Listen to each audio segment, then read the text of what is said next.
Oke. Anak-anak, barusan kita sudah berdoa. Sekarang kita akan melanjutkan 2 minggu yang lalu, pembahasan tentang iman kepada kodo dan kodar. Ya, kemarin waktu 2 minggu yang lalu, yang kita bahas adalah pengertian dari kodo itu apa, kodar itu apa, terus apakah kita bisa memilih takdir? Bagaimana kita memilih takdir yang baik dan benar buat kita? Kenapa kita harus bertanya kepada Allah Ta'ala? Kenapa kita harus bertanya kepada Allah Ta'ala? Jadi, yang pertama yang mau Ibu jelaskan, ini kita hidup ya.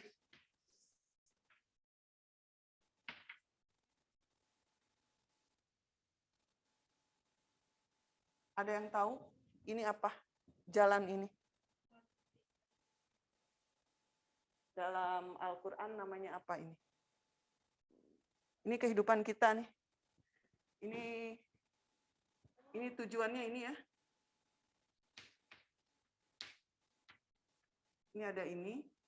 Ada yang sini. Hadiah.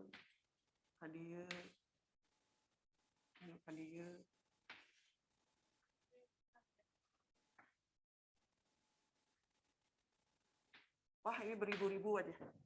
Jalan. Ada satu ini jalan. Ini jalan apa? Ada yang tahu nggak? Ada yang tahu nggak ini? Jalan terkenal. Betul.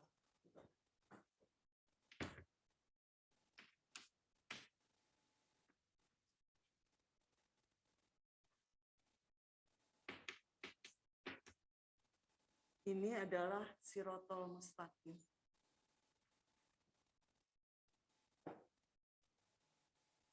Ulan kan pernah bilang, takdir itu banyak. Kita mau milih takdir banyak.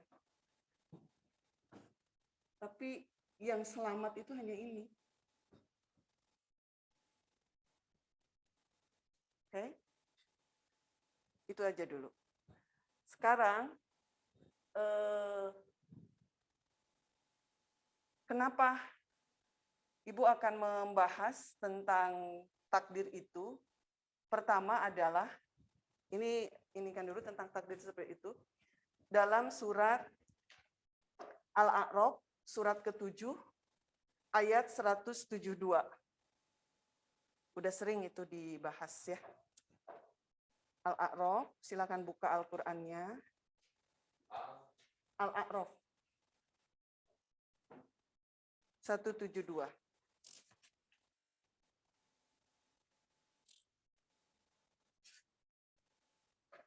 Nikmah, kalau selesai makannya, selesaikan dulu aja makannya. Nggak enak kalau baca Al-Quran sambil makan, selesai aja dulu makannya, nanti udah selesai, baru pegang Al-Quran. Ya.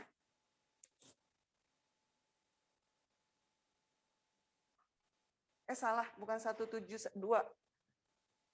Sebentar. Iya betul, 172, betul. 172.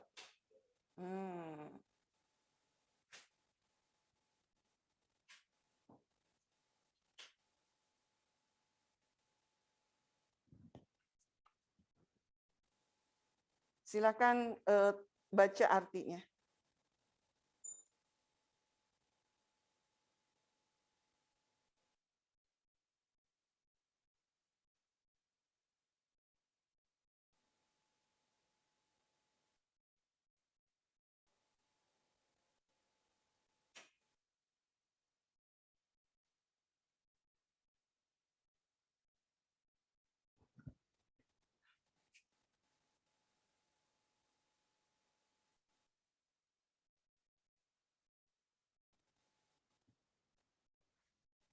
Ada yang pernah mendengar ayat ini? 172. Al-A'raf 172. Ada yang pernah mendengar? Belum pernah. Oke. A'udzubillahi minasyaitonirrajim. Wa idh akhadha rabbuka min bani adama min duhurihim dzurriyyatahum wa ashhadahum ala anfusihim alastu birabbikum qalu bala syahidna antakulu yaumal kiamati inna kunna an hadza ghafilin. Dan ingatlah ketika Tuhanmu mengeluarkan dari sulbi tulang belakang anak cucu Adam keturunan mereka, dan Allah mengambil kesaksian, dan Allah mengambil kesaksian jiwa-jiwa mereka. Bukankah aku ini Tuhanmu? Allah tanya ya, mengambil kesaksian. Bukankah aku ini Tuhanmu? Mereka, jiwa-jiwa itu menjawab, betul, Engkau adalah Tuhan kami. Bala syahidna. Kami bersaksi. Bala syahidna. Itu betul. Syahidna, kami bersaksi. Kami lakukan yang demikian itu, mengambil kesaksian, agar di hari kiamat, kamu tidak mengatakan sesungguhnya ketika itu kami lengah terhadap ini. Supaya kalian tidak menyebutkan bahwa kami nggak pernah gitu ada diambil kesaksian seperti itu. Baik, ayat ini kita semua, jiwa kita, ini raga kita, yang ada di dalam badan kita, jiwa, itu diambil kesaksiannya sama Allah Ta'ala. Ada yang ingat? Nggak ada. Ada yang pernah mendengar? Ada yang pernah mendengar? Oke, kalau baru pertama kali mendengar, kapan kita diambil kesaksian? Apa maksudnya diambil kesaksian? Pertanyaannya ya, di surat Al-A'raf ayat 172 itu. Pertama adalah kapan waktunya? Kedua, apa yang dimaksud diambil kesaksian?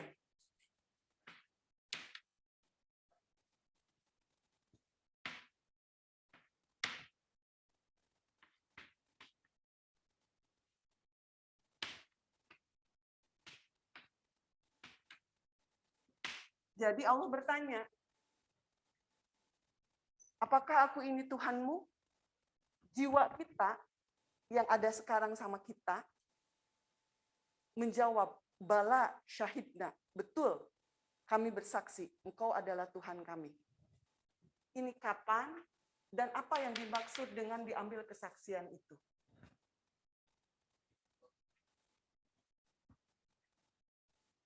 Silakan. Gimana?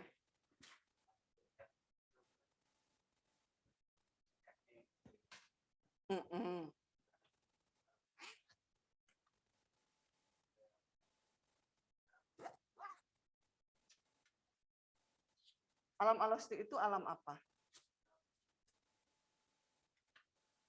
Alam sebelum lahir. Oke. Betul?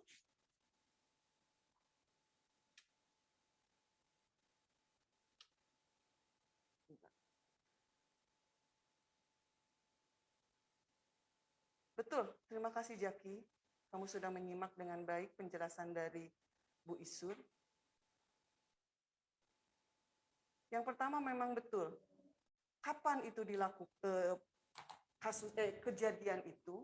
Kejadian itu adalah di alam alastu. Istilah ini dari mana alam ini? Ada pembagian alam dari mulai alam alastu, mautin itu oleh seorang ulama sufi, oleh Ibnu Arabi. Ya, ada 8 alam. Dari mulai alam alastu. Ibu pernah menginginkan waktu kelas 7. Alam alastu, alam apa lagi? Emang dari alam alastu ke alam mana? Alam rahim, betul. Terus? Iya. Alam. Alam. Terus apa lagi? Betul.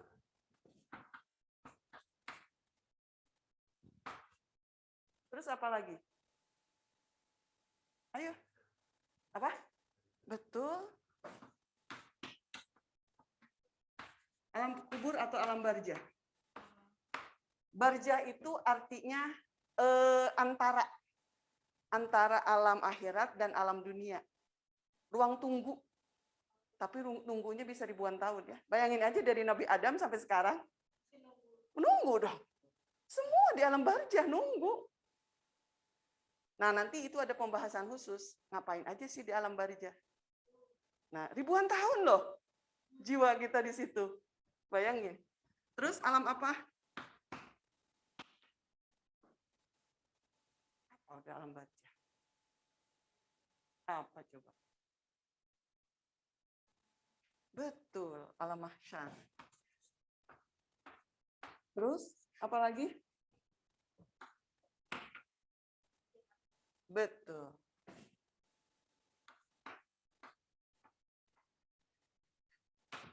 Terus,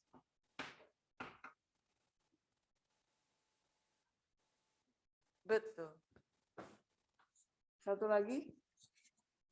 Bukan. Ada satu lagi.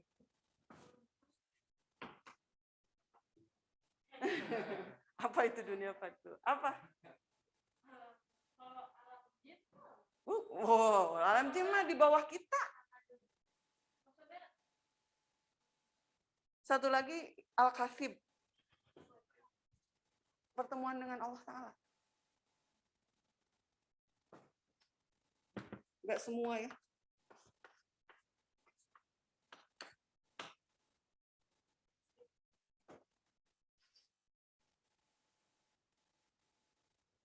Ini Ibu nanti dicek lagi ya, urutan dari ini akhirat, surga neraka al-kasib. Iya.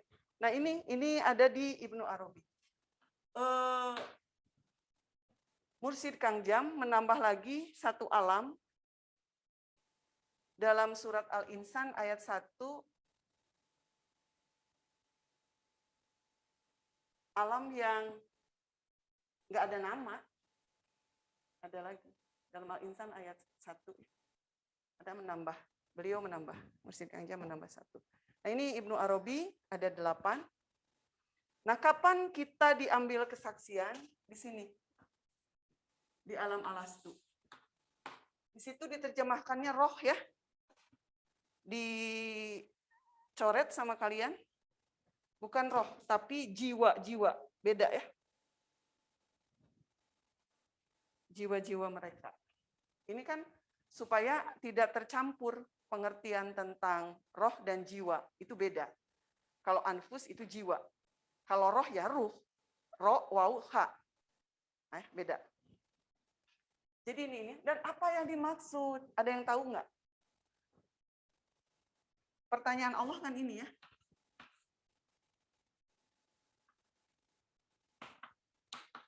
Alastu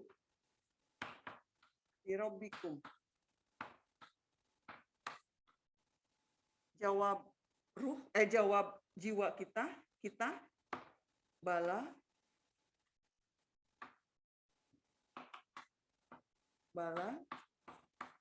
sahibna. Ini di Al-A'raf ayat 172. Allah bertanya dan kita jawab ini. Bala, betul. Syahidna. Kami bersaksi bahwa Engkau adalah Tuhan kami. Apa yang dimaksud?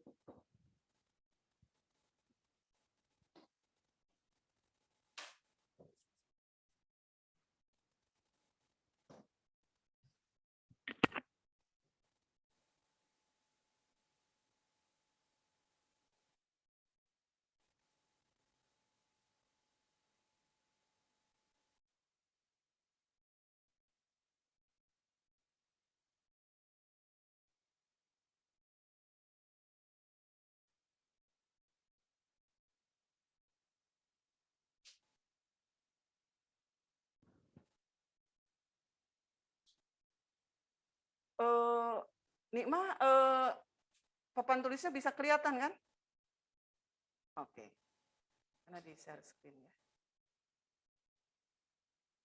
Baik. Nah, anak-anak,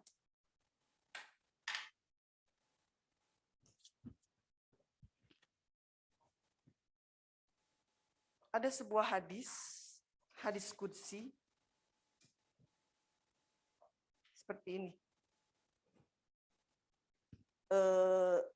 Terjemahannya, Bismillahirrahmanirrahim.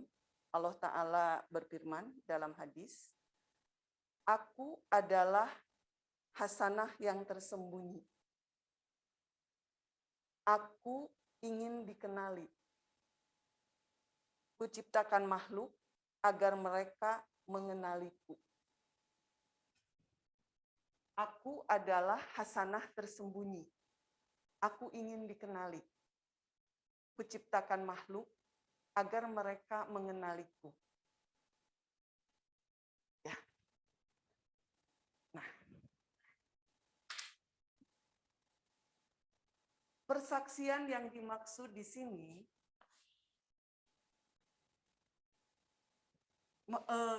ruh jiwa kita bersaksi bahwa Allah adalah Rob. Rob itu artinya pengurus, sang pengurus, pemelihara. Ya, kalau dari bahasa.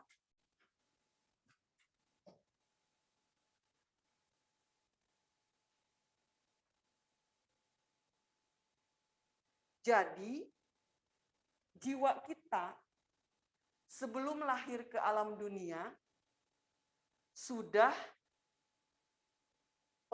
memberi kesaksian, sudah mengenali Allah Ta'ala. Udah kenal sama Allah Ta'ala. Betul. Ini bukan holako ya, beda dengan holako. Ya. Alastu biholi misalnya, pakai holako ya, holikun ya. Holik itu yang menciptakan. Bukan, kata-katanya bukan ini, tapi pakai rob. Itu artinya pengurus, pemelihara. Kalau ini kan menciptakan. Allah ininya dengan birobbikum. Jadi jiwa kita itu udah kenal sama Allah Ta'ala. Kenalnya udah tahu gitu. Ya, oke. Ada penjelasannya. Kenalnya itu seperti apa? Detailnya. Nah itu. Ya. Kita mengenal Allah Ta'ala di alam alastu itu, detailnya adalah pertama, tujuan diciptakan manusia. Jadi tujuan diciptakan manusia itu bukan untuk beribadah. Bukan. Bukan untuk beribadah kepada Allah Ta'ala. Bukan. Tapi berdasarkan hadis yang tadi. Allah itu ingin dikenali. Maka aku ciptakan makhluk agar mereka mengenaliku. Oke?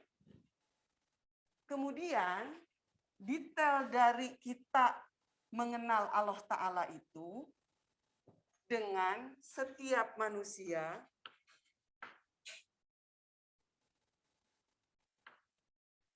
setiap jiwa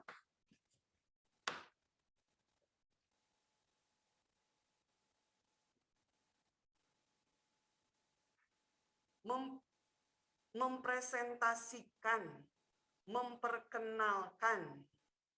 Mempresentasikan itu memperkenalkan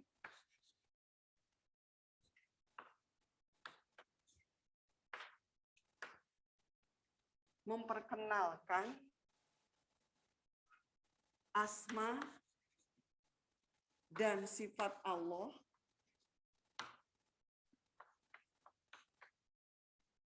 dalam dirinya.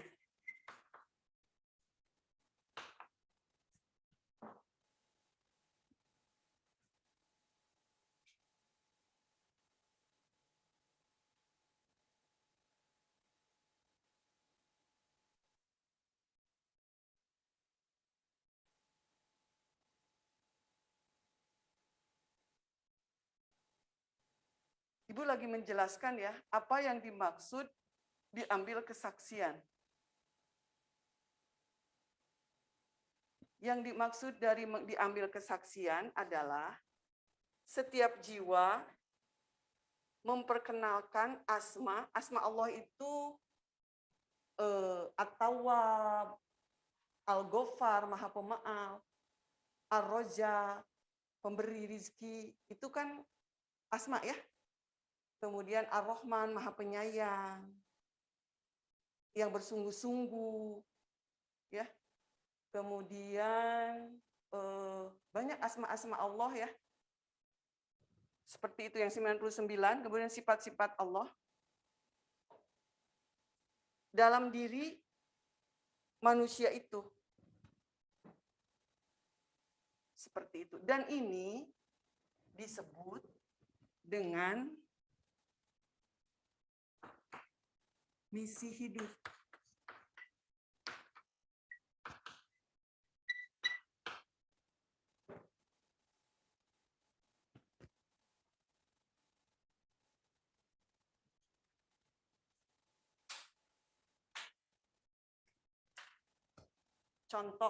Contoh.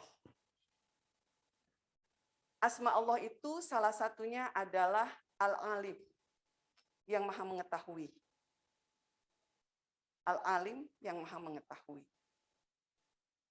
Kemudian ada segorombolan jiwa yang Allah tugaskan untuk memperkenalkan asma Allah di dunia ini. Kira-kira misi hidupnya apa? Al-Alim. Kira-kira misi hidupnya apa? Jadi apa? Jadi pengajar. Karena guru itu tugasnya adalah belajar. Kalau yang nggak mau belajar, jangan jadi guru. Serius.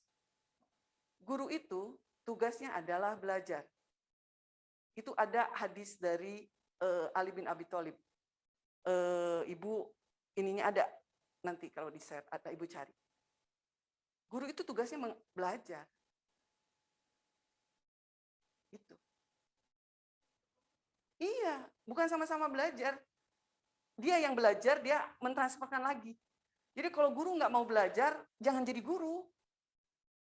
Dia mau ngajarin apa kalau nggak mau belajar? Ya kan? Nah, tugas Al-Alim menjelaskan, ya. Al-Alim itu yang maha mengetahui, itu kan belajar. Orang bisa tahu itu ya karena dia belajar. Tugas yang mengajar itu ya karena dia belajar, mengetahui itu. Allah memperkenalkan sebagai Al-Alim yang maha mengetahui di manusia ketika dia mengajar. Allah itu kan Allah Ta'ala Al-Alim ya, maha mengetahui itu memberi pengetahuan, mengajarkan kepada manusia. Betul kan? Seperti itu. Dipresentasikan ketika seorang manusia itu keutamaan dirinya adalah menjadi seorang pengajar, menjadi seorang guru, ya, baik guru formal dari tingkat taman kanak-kanak sampai perguruan tinggi ataupun guru yang non formal di luar sekolah. Kalau dia memang tugasnya Allah Ta'ala tugaskan untuk menjadi guru, dia akan harus all out itu bersungguh-sungguh khidmat ya, betul-betul melakukan tugasnya, dan Allah akan berikan kemudahan-kemudahan di situ. Itu mempresentasikan Allah sebagai Al-Alim, Allah yang maha mengetahui. Kita mah kacepretan anak gitu, sedikit, tapi itu udah mempresentasikan Allah itu mengajarkan kita banyak hal, seperti seorang guru mengajarkan banyak hal. Karena kalau guru bidangnya, kalau dia profesinya guru dan bidangnya adalah cocok di situ secara presisi, ibu misalnya, ibu guru agama, tapi kan ada presisi, ada yang guru bahasa Arab, ada yang guru Al-Quran, ada yang gurunya guru tahsin, itu kan beda-beda. Ibu ngajarnya apa? Ibu belum ketemu presisinya di mana. Kalau ibu sudah presisi di situ, sudah mendalami, maka ketika ibu mengajarkan ke anak-anak, ke siswa, ke mahasiswa misalnya, tentang ilmu yang ibu pelajari khusus itu, akan sangat banyak, akan luas, akan dalam. Anak-anak akan merasakan banyak hal di situ. Contoh lagi misalnya, presisinya di guru kimia, kimianya bagian apa gitu ya. Atau misalnya ada kimia, nanti kalian apa belajar IPA ya. IPA ada biologi, betul? Biologi juga ada beberapa tema. Ada ahlinya. Seperti itu. Jadi ini menunjukkan misi hidupnya Al-Alim itu sebagai salah satunya contoh sebagai pengajar. Atau sifat apa ya? Sifat Ar-Rahman. Sifat Ar-Rahman itu penyayang ya. Itu bisa dalam banyak hal. Profesinya bisa, misi hidupnya bisa banyak hal gitu. Ya, seperti itu. Nah, jadi setiap jiwa itu memperkenalkan asma dan sifat Allah dalam dirinya. Siapakah manusia yang paling dekat, yang paling bisa mempresentasikan Allah Ta'ala? Siapa? Nabi Muhammad. Dari sifat apanya? Banyak ya. Bagaimana Nabi Muhammad tidak pernah tidak memberi orang yang meminta. Tidak pernah tidak memberi. Tidak pernah tidak memberi. Tidak pernah menolak orang yang meminta. Allah Ta'ala kan begitu. Sekarang kalau tidak ada barang, apa yang diberikan oleh Rasulullah SAW? Coba cari. Rasulullah itu tidak pernah menolak orang yang meminta. Pasti diberi. Pasti diberi oleh-oleh. Yang meminta. Allah Ta'ala kan begitu. Udah janji. Kita minta itu pasti diberi. Ya. Yang kadang kita nggak merasa itu diberi. Kita aja yang nggak tahu. Ya contohnya seperti itu. Contoh lain. Bagaimana, ingat 2 minggu yang lalu, di khutbah Jumat Pak Eri, tentang Rasulullah menjamu seorang tamu, yang beliau duduk di bawah, tamunya duduk di atas bantal, begitu memuliakan tamu. Allah Ta'ala juga begitu ke kita. Ketika kita sholat dengan penuh kesadaran, kita menghadap Allah Ta'ala, Allah Ta'ala juga kayak berbahagia sekali gitu, kita menghadap ke Allah Ta'ala itu. Seperti itu. Menghormati.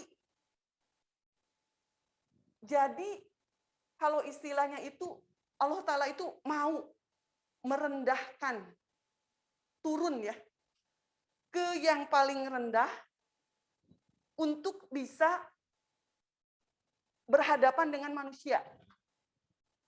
Seperti raja, dia mau turun nih, turun ke masyarakat jelata. Bayangin, seorang raja, seorang presiden. Kita susah benar ya mau ketemu presiden. Ini raja, presiden sama raja beda.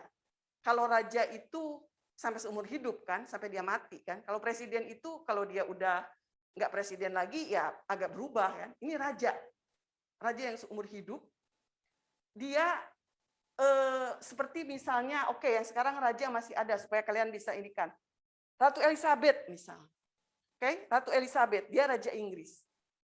Dia turun ke masyarakat, ke rakyat jelata, turun ke masyarakat miskin, dia turun datang supaya bisa sejajar antara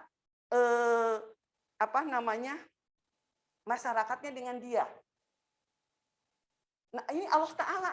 Coba, dengan makhluknya. Kebayang tuh. Yang dia maha segalanya, tapi ketika kita datang dalam sholat, dalam doa, menghadap Allah Ta'ala dengan kesungguhan, dengan pengharapan yang betul-betul, nah Allah Ta'ala itu menyambut kita itu seperti bagaimana Rasulullah menyambut tamu yang luar biasa. Seperti itu. Bahkan ketika kita sholat, ada di dalam, ketika kita bersolawat kepada Rasulullah, ada dalam Al-Quran nih. Bersolawat terhadap Rasulullah, malaikat, Allah Ta'ala dan malaikat bersolawat kepada kita. Seperti apa caranya? Itu hanya menggambarkan bahwa kalau kita menghadap Allah, Allah itu lebih memperhatikan kita, gitu loh. Kalau dalam bahasa ininya. Seperti itu. Nah itu, Ibu sedang menjelaskan tentang bagaimana Allah ingin dikenali lewat manusia-manusia yang ada di alam dunia ini. Begini, pengen tahu Allah itu maha pemaaf, Al-Ghaffar. Bagaimana pengen tahu? Di orang-orang yang dekat, pertama adalah bisa dilihat di Rasulullah. Kita cari di kisahnya. Bagaimana beliau bisa memaafkan seorang Hindun. Tahu kan? Seorang Hindun yang membunuh pamannya. Sampai paman beliau, Jafar, dibunuh oleh Hindun, sampai si jantungnya dimakan sama Hindun. Dimakan, dibelah, dimakan. Iya, karena saking bencinya sama Rasulullah, maka orang yang dekat dengan Rasulullah dibikin begitu. Nah, Rasulullah memaafkan, Bang Yangin, memaafkan Hindun. Seperti itu. Itu memberi gambaran ke kita bagaimana Allah memaafkan, apalagi Allah memaafkan kita. Nu dosana geus pika sebeleuna luar biasa. Geus jauh dari itu kejinya. Allah masih memaafkan kita. Dicerminkan dari akhlak Rasulullah. Itu ya. Nah, itu Rasulullah itu manusia. Jiwanya, derajatnya, makomnya memang di atas kita. Tetapi kita bisa, seperti hadis kemarin, sifat kenabian bisa kita miliki. Hanya kita tidak diberi wahyu. Iya. Kita bisa jadi pemaaf. Kita bisa menjadi sangat berehan. Tahu berehan? Sangat pemberi. Seperti Allah Ta'ala memberikan rezeki kepada kita. Kita bisa sangat ilmunya sangat luas di satu bidang. Sangat dalam. Itu mempresentasikan sifat asma Allah Ta'ala. Allah teh ingin begitu kita teh. Jadi tiap jiwa yang mau lahir ke alam dunia itu diberi tugas. Yaitu di tugasnya misi hidup. Mempresentasikan Allah Ta'ala. Jadi lamun orang mau mengenal Allah Ta'ala, orang bisa mengenal Rasulullah. Kita belajar kisah-kisah tentang Rasulullah, kisah-kisah para sahabat, itu dalam rangka mengenal Allah Ta'ala. Oh, siga kieu. Karena apa? Karena mereka banyak yang sudah menemukan misi hidupnya. Orang yang dekat dengan kita yang sudah ketemu misi hidupnya adalah pembina Al-Kausar, Mursyid Kang Jam. Beliau menjadi mursyid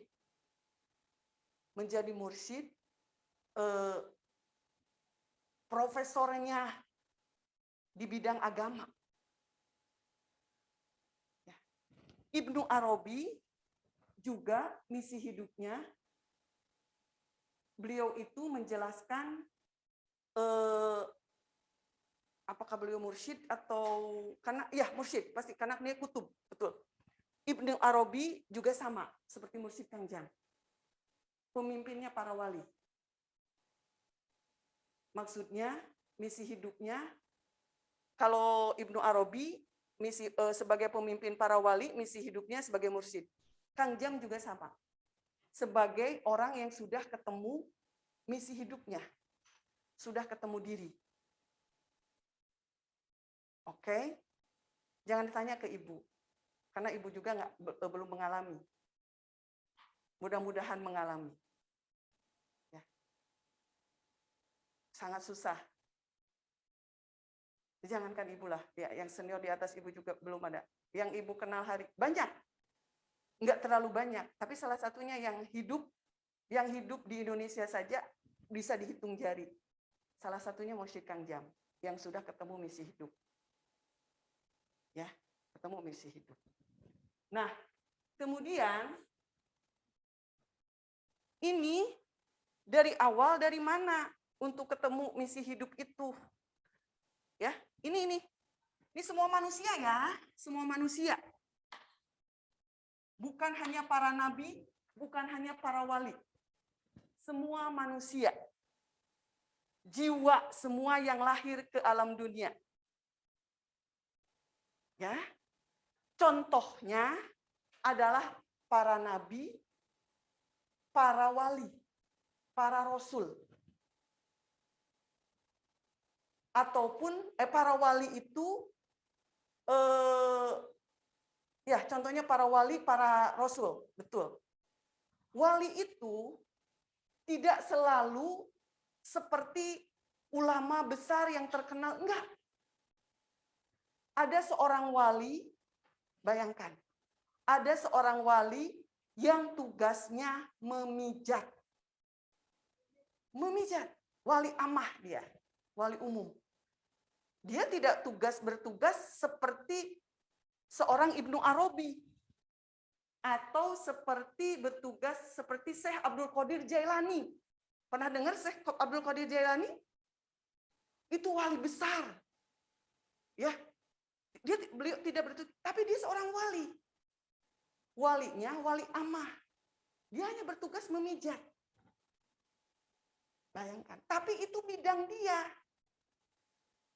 Dengan pijatan itu, dia punya misi.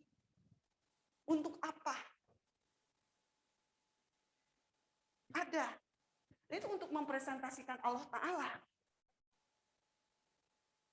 Bayangkan. Yang ibu tahu juga, ada wali yang dia bertugas menjadi raja. Siapa? Sultan Agung. Itu seorang wali, bertugasnya menjadi seorang raja.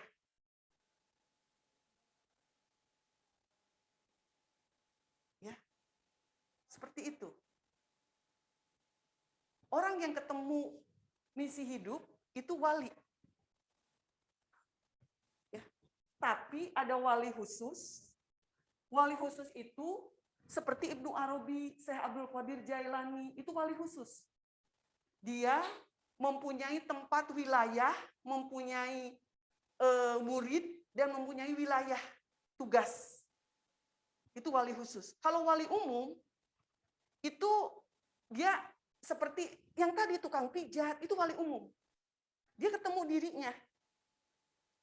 Seperti itu. Ya. Wali umum juga bisa disebut, tidak biasanya sih disebut sidikin. Ya, ada lagi istilahnya. Dia lebih, kalau derajat kan itu ada makom ya. Ada derajat keimanan Allah Ta'ala, ke Allah Ta'ala, pernah Ibu jelaskan kan? Nah, kalau yang wali khusus itu memang levelnya di atas. Kalau yang wali umum, yang seorang tukang pijat itu ada di bawahnya, di levelnya ya, seperti itu. Ada memang ada Allah. Kenapa begitu? Kenapa dibeda-bedain? Bukan dibeda-bedain, karena sesuai dengan kebutuhan tugasnya. Ada yang tugasnya besar, maka Allah kasih di atas. Dikasih cahaya imannya banyak, lebih dekat dengan Allah Ta'ala. Tugasnya memang cukup segitu, ya dikasihnya segitu. Jadi begitu ya. Yang paling mulia di sisi Allah itu orang yang bertakwa. Beda dengan tingkatan makom itu beda. Ya kan? Orang yang paling rendah aja makomnya misalnya, ya, dia bisa bertakwa tetap. Karena itu keadaannya beda. Tapi kalau ini Allah kasih perbedaan seperti itu karena tugasnya aja. Seperti itu ya. Oke. Jadi, nah ini ya. Setiap jiwa memperkenalkan asma Allah dalam dirinya, misi hidup. Kemudian, oke, barusan yang agak abstrak ya. Pusing-pusing, tapi biarin ibunya harus menjelaskan itu. Ya, semoga nanti juga ini sebagai awal perkenalan aja. Baru kita lebih tajam lagi, yaitu ini bagaimana caranya? Itu adalah keutamaan diri ya. Pernah mendengar kata keutamaan diri? Iya. Keutamaan diri itu dalam Al-Quran fadilah.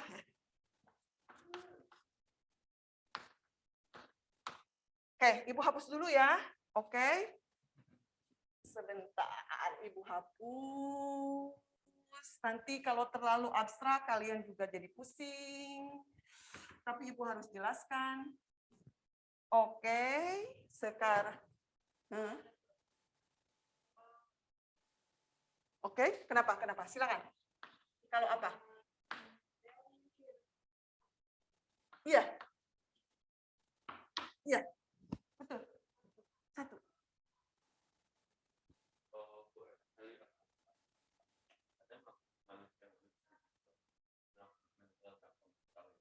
Banyak. Nanti apa akibatnya? Kita lihat. Ini keutamaan diri, bagaimana cara mengetahui keutamaan diri itu? Keutamaan diri bisa dikenali oleh dua. Pertama oleh akal jiwa.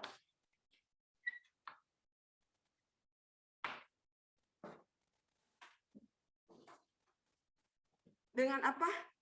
Ibu sudah menjelaskan, akal jiwa kita akan tumbuh dengan apa?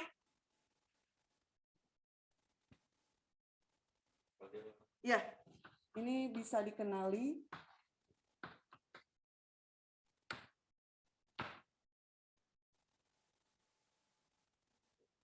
Ya, akal jiwa bisa ditumbuh oleh apa?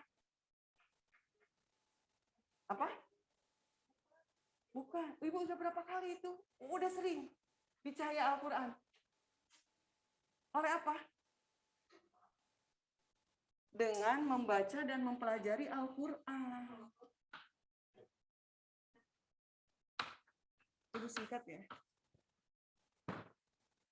Kedua, dengan sholat di awal waktu.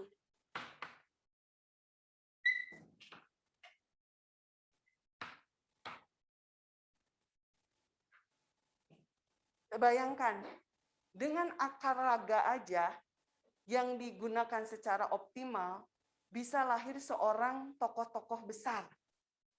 Einstein, ya, Thomas Alva Edison, dan para orang-orang yang peraih Nobel.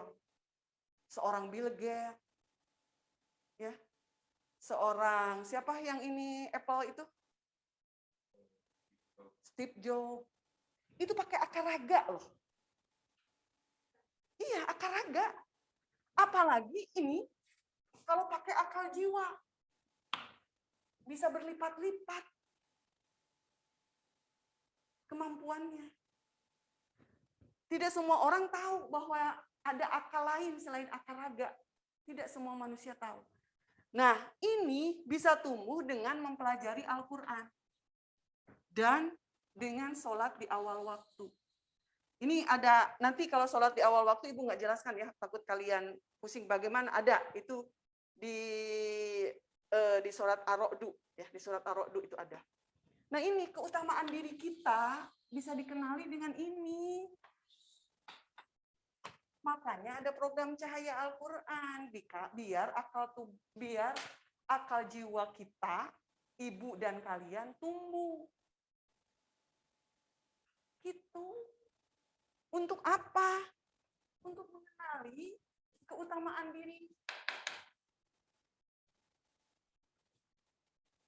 Ini secara batiniahnya ya.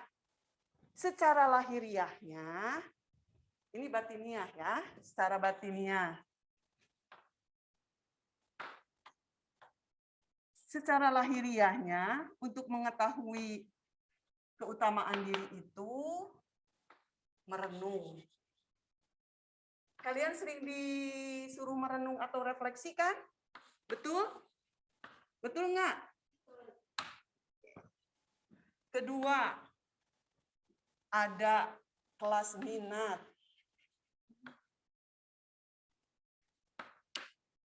Ada kelas BK.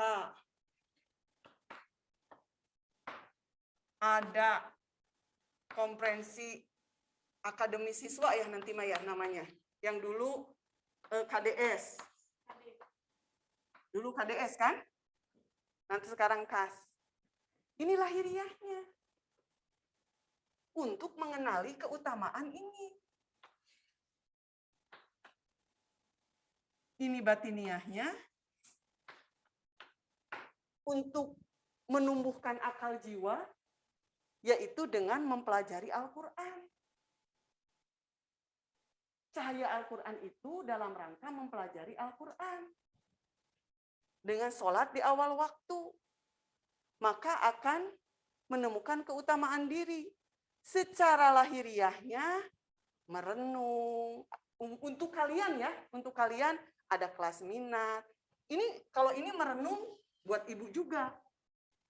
Tapi sekarang kalian yang sekolah di Alka, ada kelas minat, ada kelas BK, ada KDS. Nanti di SMA ada lagi yang mendukung keutamaan diri, penemuan keutamaan diri.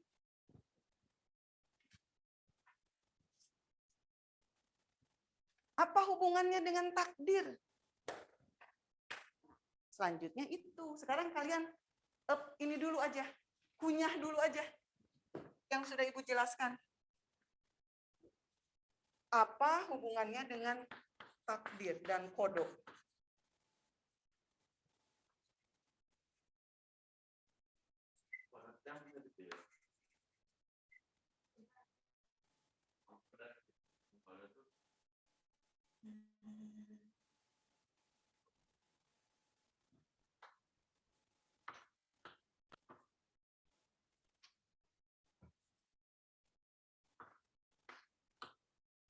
Coba catatan yang kemarin dibaca dulu. Berapa menit ya? Sok. 10 menit. Dibaca catatan yang kemarin, penjelasan Ibu barusan, direnungkan. Kemana itu? Sebentar. Sebentar.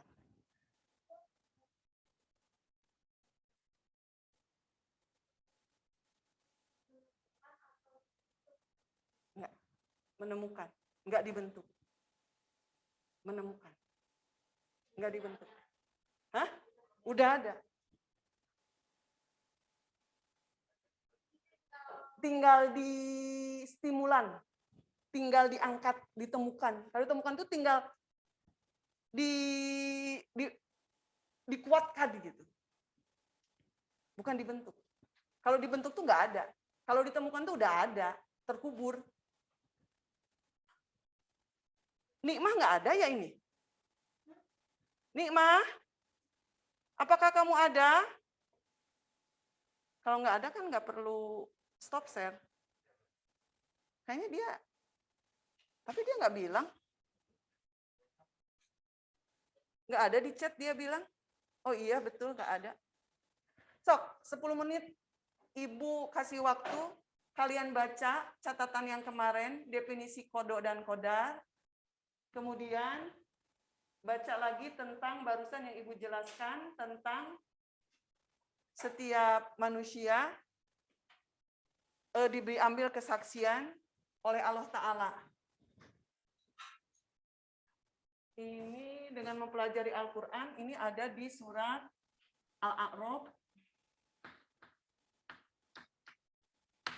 171. Yang ini. Tadi 172 ya, kalau yang ini 171. Sok, dikunyah dulu aja, 5 menit, 10 menit boleh. Sok.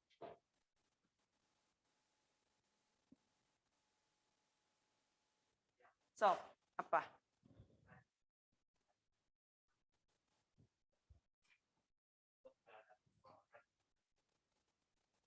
Ya, bertemu Allah atau apa maksudnya? Ya.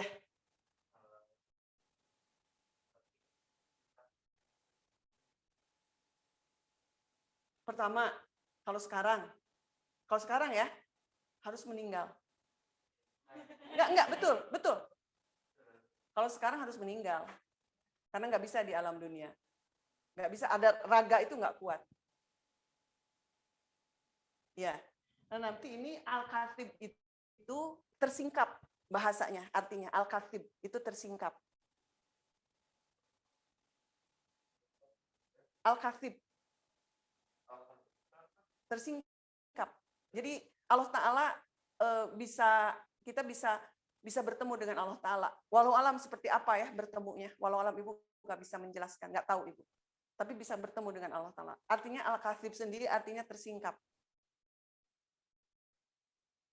Kayak ini nggak usah dipikir dulu, udah pusing, udah nggak usah dipikir. Ini mah udah, ini nggak usah dipikir. Ibu ini dalam rangka menjelaskan alam alastu aja, oke? Dan ini yang menjelaskan ini referensinya dari Ibnu Arabi. Nah sekarang kalian mikirin ini aja, apa hubungannya antara kodo dan kodar? Ini apa hubungannya dengan kodo dan kodar? Apa itu kodo? Apa itu kodar? Ini adalah jalan takdir, ini ada sirtul mustaqim. Nah ini, bahwa semua orang itu punya keutamaan diri yang bisa dikenali apabila akal jiwanya tumbuh dengan mempelajari Al-Quran. Referensinya Al-A'raf 171. Ya. Kedua, dengan sholat di awal waktu, ini ada di Ar-Ra'du. Takwil dari seorang ulama sufi ya.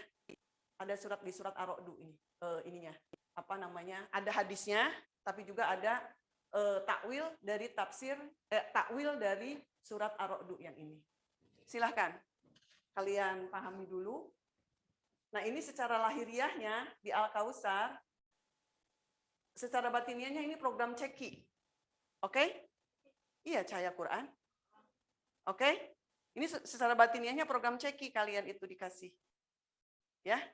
Secara batiniahnya. Nah, secara lahiriahnya, kalian sering tiap hari disuruh merenung, kemudian ada kelas minat, ada bimbingan konseling, ada konferensi akademik siswa, ini kan kalian suruh milih kan? Nah itu lahiriahnya ya. Nanti di SMA lebih tajam lagi. Lebih tajam, tapi kan kalau yang kalian sukai nggak masalah kan? Kalau yang kalian minati, ya nggak masalah. Ya kan? Iya. Satu bidang. Bisa ekonomi, bisa kimia, bisa fisika, tapi ada mata pelajaran yang wajib. Mata pelajaran dasar ada yang wajib. Iya, masih tetap. Tapi dari kelas 1 sudah ada, kalau kalian suka ini, dikasihnya ini gitu loh. Sudah ada itu. Penjurusannya sih kelas 3. Tapi kelas 1, kelas 2 itu ada mata kuliah, mata pelajaran wajib. Nanti ada peminatan juga, mulai peminatan. Kalian sukanya apa? Bisa aja fisikanya suka yang ini, tapi juga IPS juga ada sosiologinya, bisa. Mata pelajarannya. Bisa begitu. Milih nanti. Kelas 3 tapi milihnya. Tapi kelas 1, kelas 2 itu ada mata pelajaran yang semuanya harus dapat. Tapi ada kegiatan-kegiatan yang sesuai minat, ada. Lebih tajam pokoknya kelas SMA, insya Allah. Seperti itu. Oke.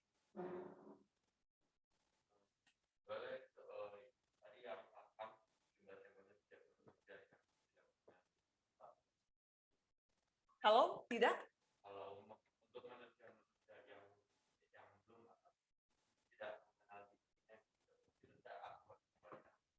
Nanti itu di akhir. Di akhir ada. Sebentar ya. Nanti ada akibatnya. Buat apa sih kalian ini, ibu ya, kalau ibu sedang merenung, sedang mencoba mengetahui apa keutamaan diri. Kalian juga di sekolah Alkas seperti itu. Buat apa? Gitu. Nah itu ngejawab pertanyaan dari hikmat. Nanti kalau kita nggak begitu, akan seperti apa? Ibu nggak usah dulu jawab itu. Nah, apa sih ibu hubungannya?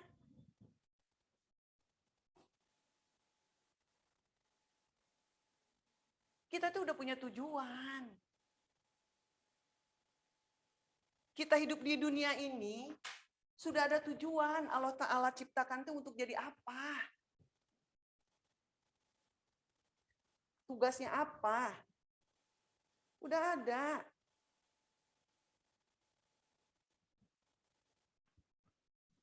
Dari mana? Yang dari itu, yang persaksian itu. Balas syahidnya itu. Kalian mah dari SMP sekarang sudah dikasih tahu. Ibu mah nggak tahu. Bayangin, ibu udah umur 2019 itu berarti umur ibu lahir 73, umur 46 tahun. Baru dikasih tahu. Bayangkan. Kalian dari SMP sudah dikasih tahu, sudah diberi jalan. Sesuai dengan kebutuhan kalian hari ini. Sakitu ibu menjelaskan seember, kalian bisa ngambilnya semangkok, ya segitu, nggak apa-apa. Nggak masalah, nggak apa-apa. Ibu tuh sambil, ya Allah saya ngejelaskan ke anak-anak sih gak kumaha ya, tapi saya kudu menjelaskan. Ya kan? Nggak masalah, sok, wios. Tapi ibu nanya dulu, yang ibu tadi jelaskan, kalian bisa paham tuh? Tentang, seperti yang ibu jelaskan tadi adalah kesaksian di alam alastu.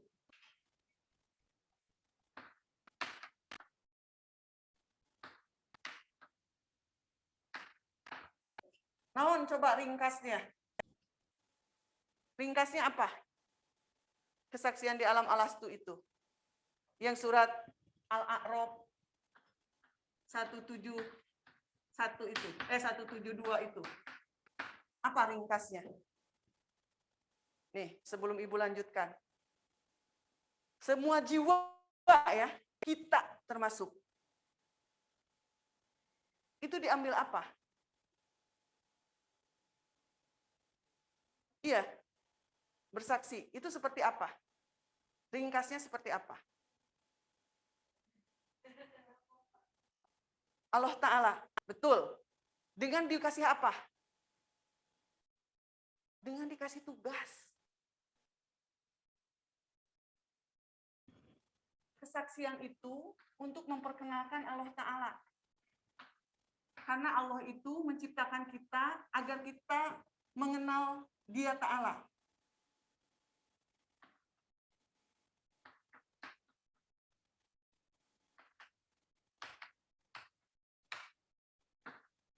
Dengan dikasih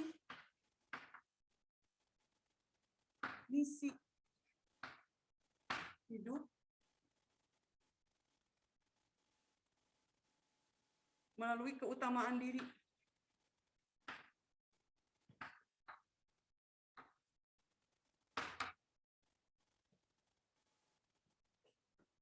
Nikmah baru masuk lagi.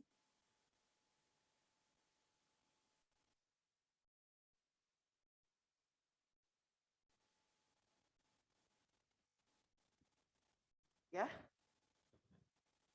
Nah, tugas kita itu adalah menemukan ini. Kita tuh mau ngapain dalam dunia tuh diciptakan ku Allah tuh mau ngapain? Bukan dibentuk jadinya. Udah ada tugasnya. Nah, tugas kita itu kalian sekolah ini menemukan ini. Tugas saya apa? Ini direkam ya. Ada ini tuh kesaksian itu direkam oleh Ruhul Kudus, ada yang ngerekamnya. Tiap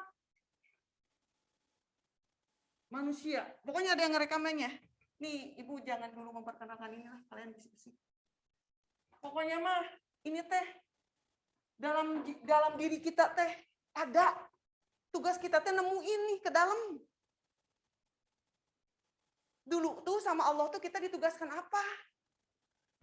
Yaitu keutamaan diri atau dalam bahasa Al-Qur'annya fadilah. Keutamaan diri atau dalam bahasa Al-Qur'annya fadilah. Nah, tugas kita teh menemukan ini. Udah dikasih sama Allah Ta'ala waktu di alam alastu. Terus sayang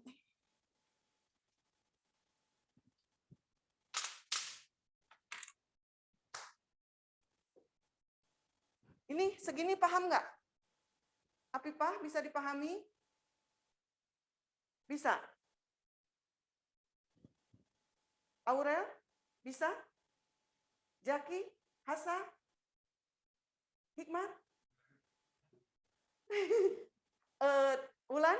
Bisa? Coba. Sekali lagi. Oke, sekali lagi. Kita diciptakan Allah Ta'ala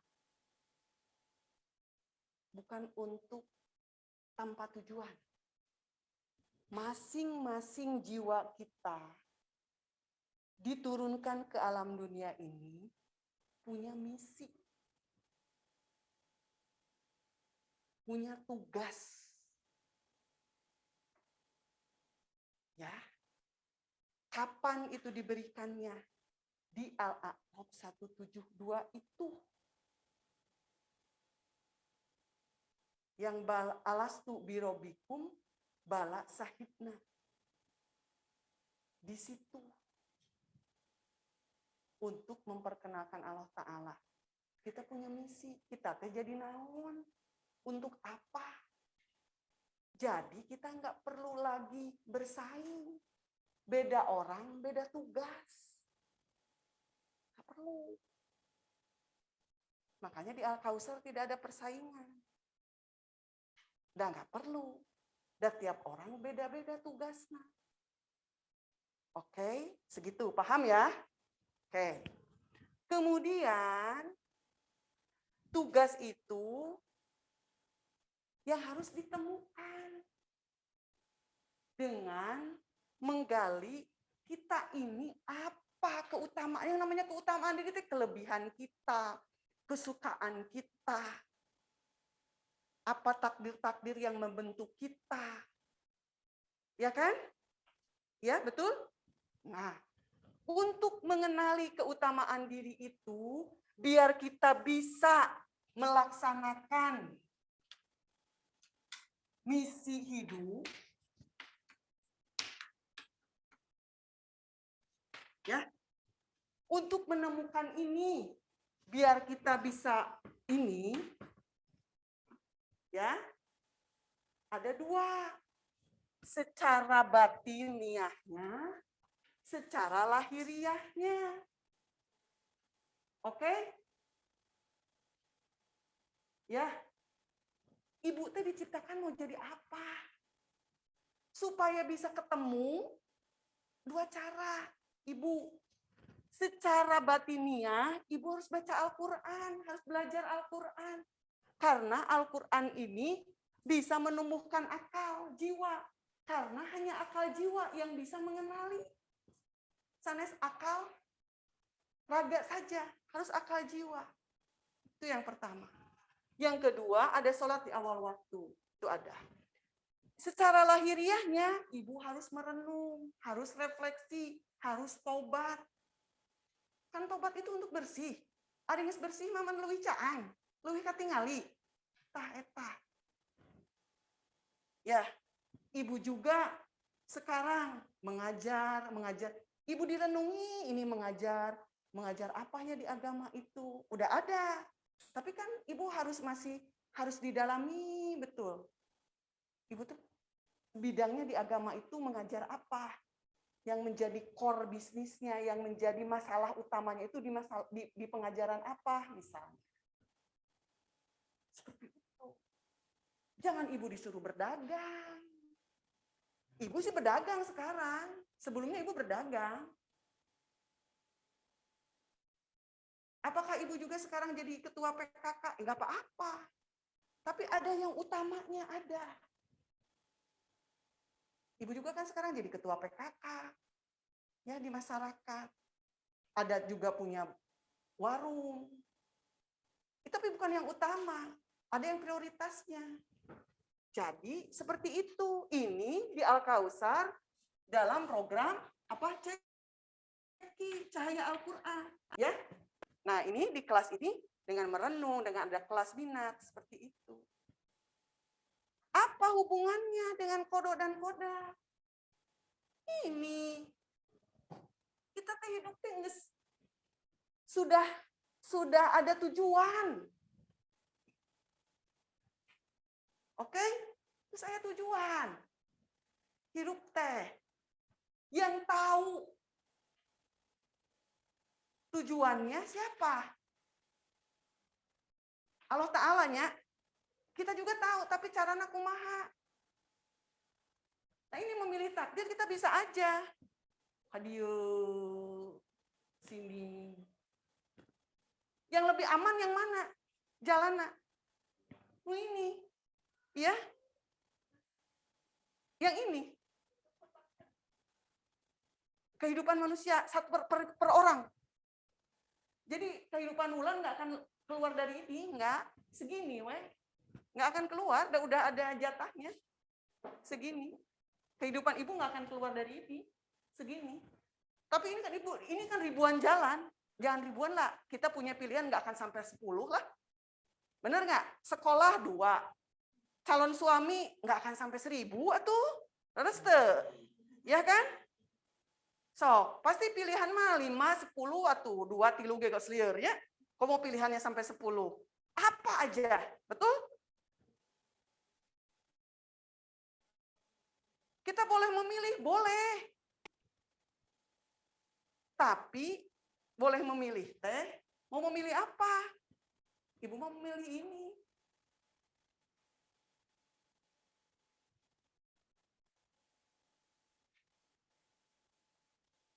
Kenapa? Karena ibu mah udah pengen ini. Pengen tahu ini. Ibu memilih Sirotol Mustaqim. Karena pengen menemukan ini.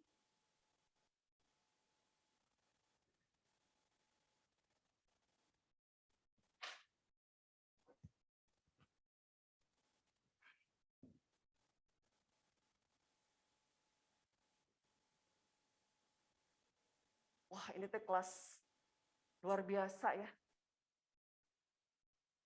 Secara konsep mah luar biasa itu. Coba atuh, nggak apa-apa. Dipahami dulu konsepnya, semampunya kalian dulu. Coba terapkan dengan pemilihan takdir sehari-hari, tah gitu. Sok. Iya, sok.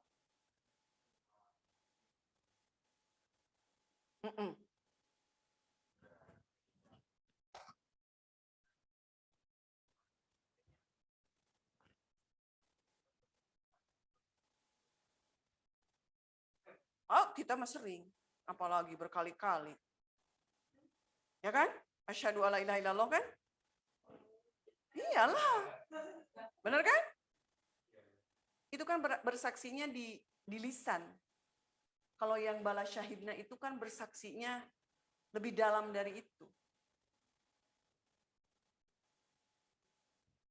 Ini Ibu menjelaskan tentang tujuan manusia dihidupkan dengan keutamaan diri untuk menjelaskan takdir bahwa kita tuh udah punya tujuan.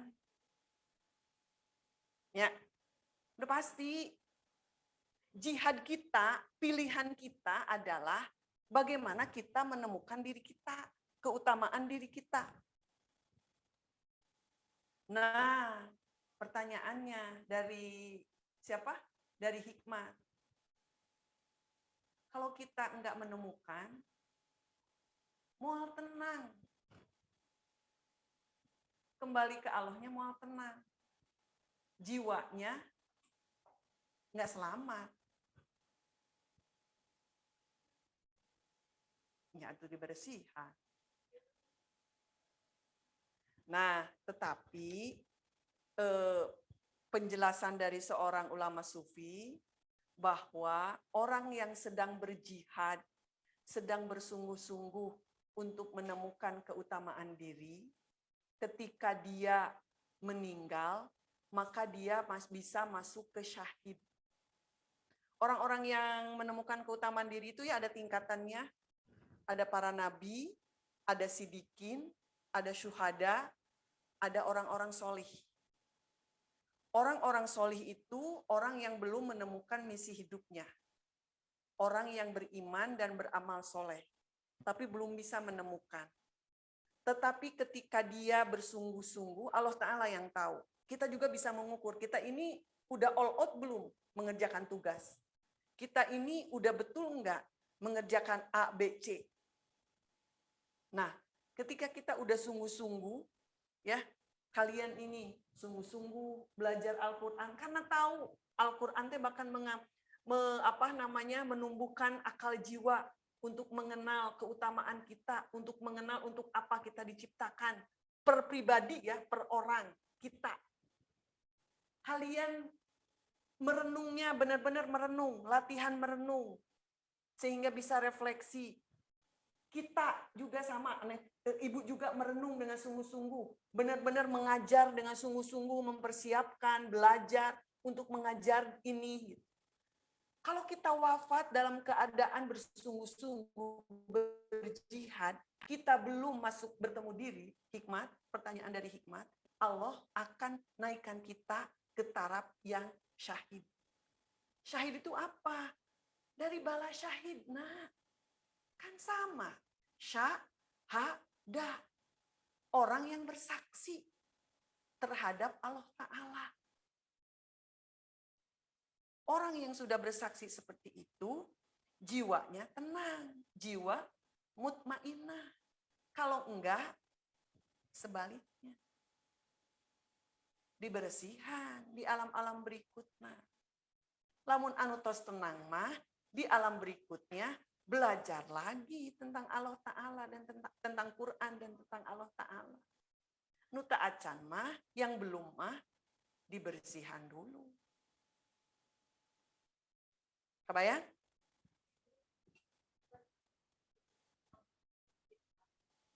Bersaksi itu kayak kita, mengiyakan. Oh iya, betul. Itu dalam ini ya. Tetapi dalam secara menyeluruh gitu, bukan hanya di bibir saja. Dari sikap kita, pikiran kita, dari karsa keinginan kita, dari cipta, dari pemikiran kita, dari karya, dari tingkah laku kita.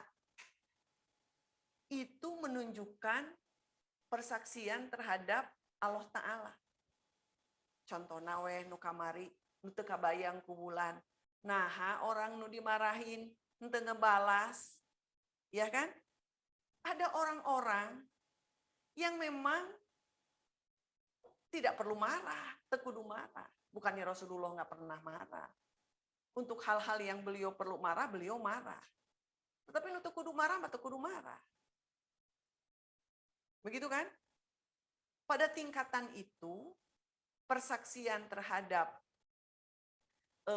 Allah Ta'ala itu apa? Jadi mengenal Allah Ta'ala itu bukan hanya mengenal, oh tahu Allah Ta'ala. Enggak, itu udah meresap. Bukan hanya, oh iya tahu Allah yang telah menciptakan. Tapi ini udah meresap. Contohnya, banyak orang yang tahu Allah Ta'ala yang menciptakan kita. Tapi apakah semua manusia kalau minta sesuatu ke Allah? Enggak kan? Betul enggak? Enggak. Masih banyak orang muslim yang tidak minta ke Allah. Ibu nggak apa-apa ya, ini masih jaraknya jauh ya. Ini dibuka ya. Karena jaraknya jauh. Begitu. Ya kan? Nah ini mah kalau yang udah bersaksi terhadap Allah Ta'ala mah udah ma'rifatullah. Ya. Udah tahu, udah mengenal Allah gitu. Makhluknya balas syahidna itu ma'rifatullah. Udah mengenal Allah. Di bidang masing-masing dengan cara di bidangnya masing-masing. Caranya itu ya. Jadi kalaupun kita belum menemukan untuk apa tujuan kita diciptakan itu, selama kita bersungguh-sungguh untuk menemukan keutamaan diri, kita wafat, Allah akan angkat kita menjadi syahid. Syahid itu bukan hanya wafat di medan perang ya, bukan. Orang yang bersungguh-sungguh syahid itu. Orang yang bersungguh-sungguh. Orang yang syahid itu orang yang mengenal Allah. Dengan cara apakah dia sudah menemukan misi hidupnya atau hanya baru sedang bersungguh-sungguh. Oke, hari ini abstrak. Oke. Tapi harus Ibu jelaskan tentang kodo dan kodar. Oke. Ada tugas ya. Tugasnya sederhana. Refleksi aja. Refleksinya adalah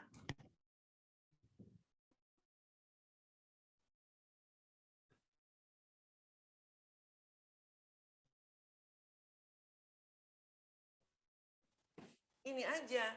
Bukan ya dalam kalimat ya. Jelaskan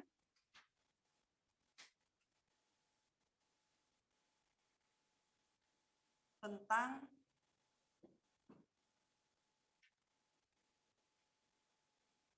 untuk apa manusia diciptakan. Iya. Dari penjelasan Ibu tadi. Oke? Dengan bahasa kalian ya.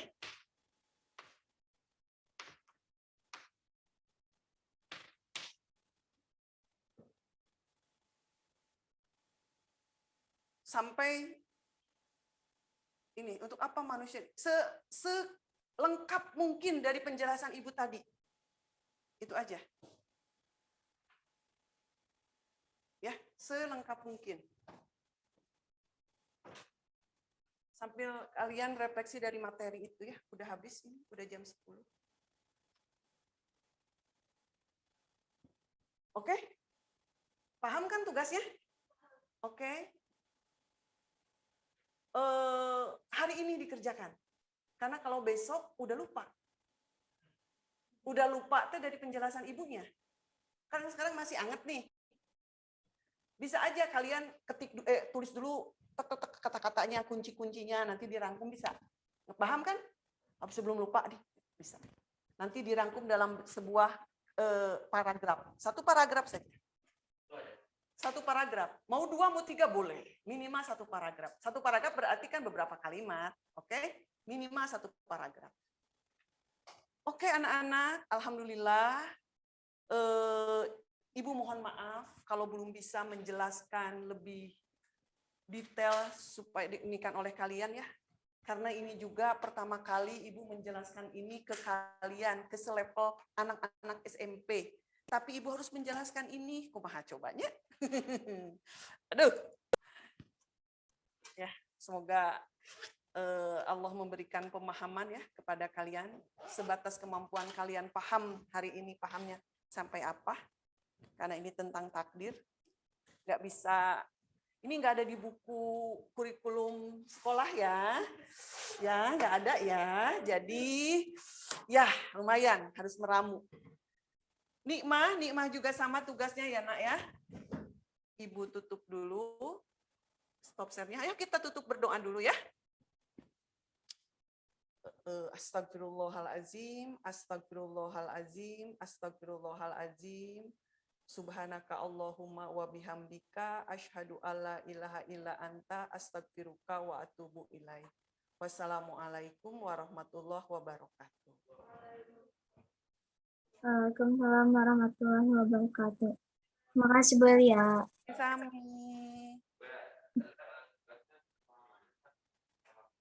Iya, ya, Ibu pengen tahu pemahaman kalian. Gak apa-apa, jangan takut salah. Di Al-Kausar itu nggak, nanti boleh salah.